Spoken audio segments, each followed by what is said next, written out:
Hello everyone, welcome back to B.Studios. My name is Maranatha, and as usual here we talk about all things Nollywood, Nollywood movies, Nollywood series. If that's your cup of tea, this is the place to be. This week I am back with recommendations again. I've gotten back into the groove of watching Nigerian films. Like I think we're slowly coming back, and I really like that. All right, let's talk about the couple of movies that I saw this past week that I liked and I think you should check out. All right, so the first one here is Clearly I See You. This one I really liked it. It was a Lady Lide Studios movie. I think she's on YouTube here. She brings out movies every once in a while on YouTube, and I really enjoy watching her stories. I think it's interesting. It's not regular. To be honest, what is regular? Because these days, that thing, I feel like we are beginning to just say whatever when we're talking about something not being regular. Whatever, Sha. I really liked this movie. It starred Esodike and Mena Soje. Mena is she's been acting. I've been seeing her for quite some time now, but I don't know. You know, all those people that they can act, they do well, but they don't really get like lead roles. So I was very excited to see her in this lead role. And there was Eva Ibiam was also in this movie. So this movie was about like somebody that had a that worked in like a non-profit organization, like all those kind of foundations that help people. And then there was a guy that was blind. So Eso was the blind guy in this case, and the girl Mena Soje worked in a foundation type thing, NGO, yeah, that's what they're called, and they usually help people. So she worked there, and then their paths crossed. A couple of things happened. It's a love story between the two of them, but it's more than just the story. It's more than just a love story. There was the story of like people that have dealt with trauma, insecurity. I think it was very cute. I really liked, and I loved the love story. I think I liked the chemistry between Eso and Mena. There was a scene, I did not expect it to happen. I was not expecting it. Like, they were like sexing. I'm like, what's going on? It threw me for a loop because I didn't expect that from the movie or from, I don't know. I not just expected, Sha, but it was there. So just something to note. So it's not, I don't think it's for children. It got even me, I was like, skip. I was not expecting it, but I did. Apart from that, I really enjoyed the movie. I think it was very nice, and I think there was such good chemistry between Eso and Mena. So I think you should check that one out. The next one I saw is Hot Tug. This one is a Temple Movie TV. I think that's the name. But I'll leave the links to all these movies in the description box. And this one starred Clinton. Clinton is everybody's fave. It stars Clinton, Joshua, Aisha, Abubakar, and one other girl that I've not seen before.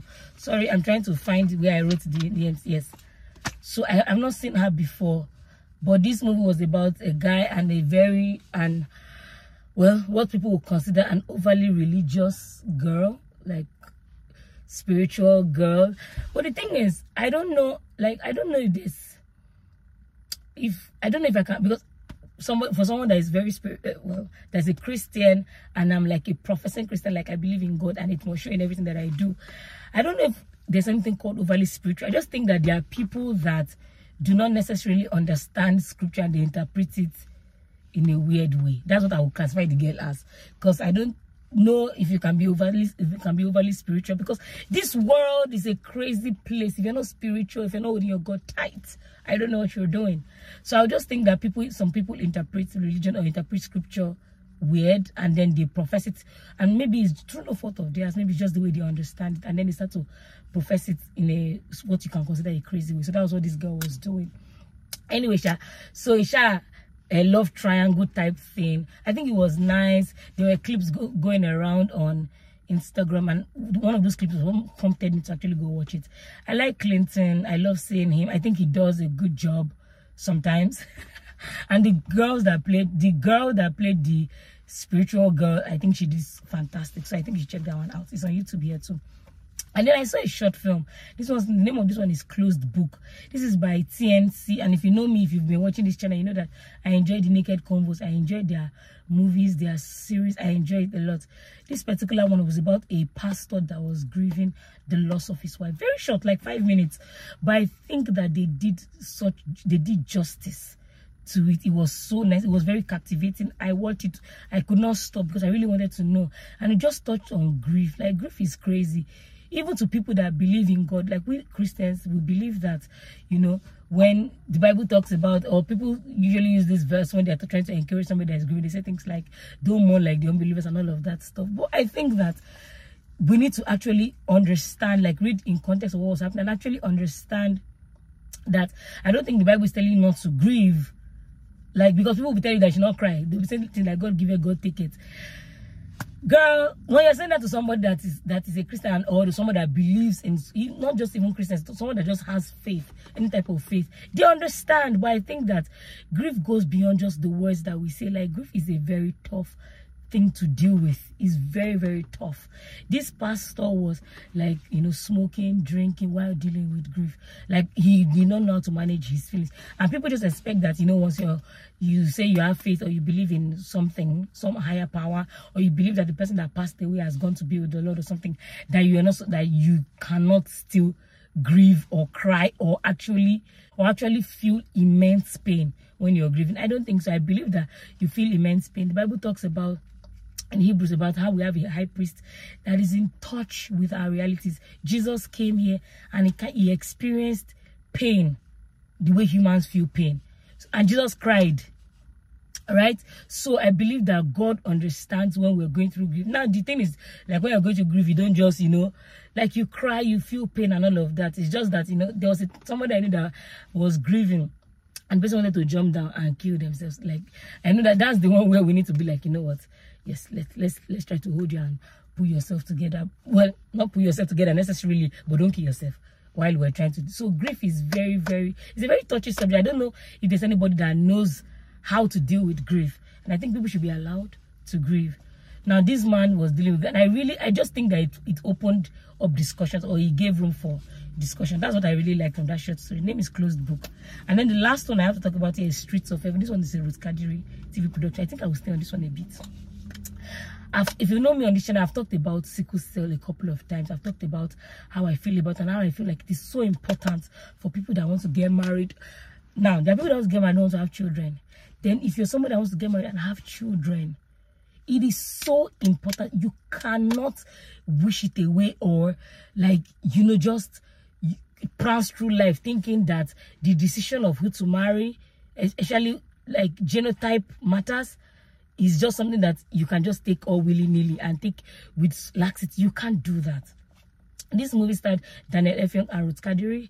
They were both Christians. Daniel was even a pastor, and then he met her, and then they fell in love, and I think he proposed to her. And then when they were...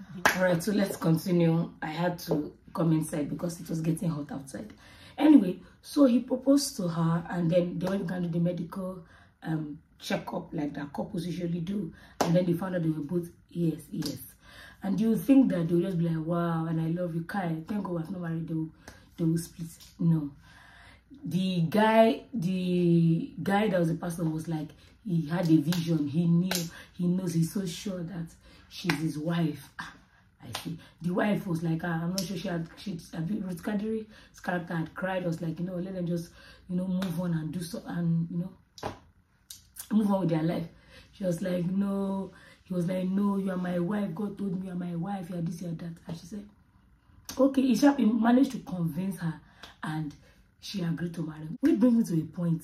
Nobody should convince you to that about thing. I beg. Nobody should convince you, because God have given people wisdom to know this type of things, to figure out that some of the children that were there, that they were calling Abiku, Abi, or that had different names they were calling them before.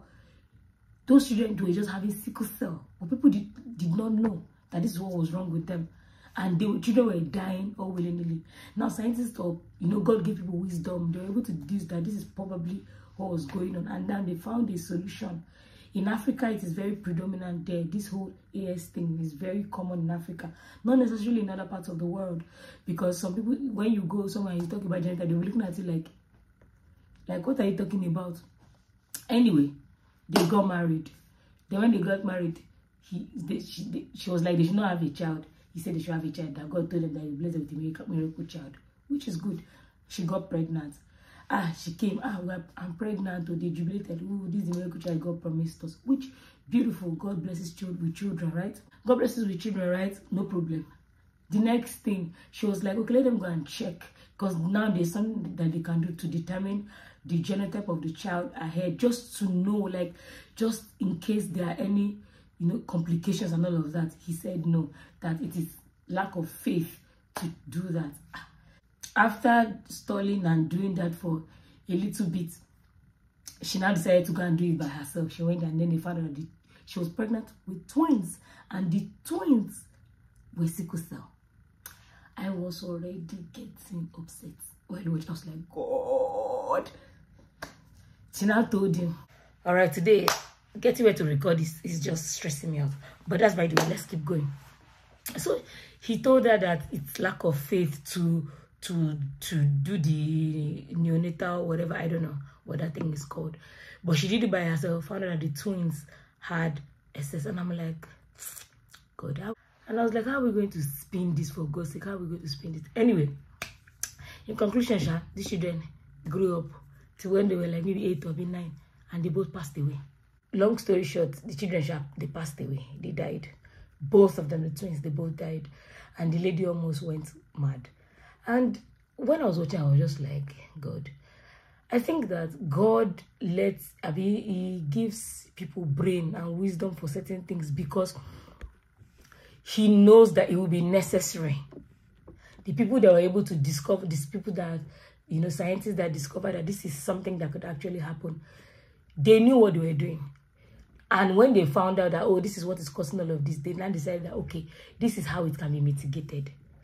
But sometimes I think that we throw caution to the wind, and we accrue it to, we tell ourselves that we are having faith. It is, I believe, it is good to have faith, to believe for certain things.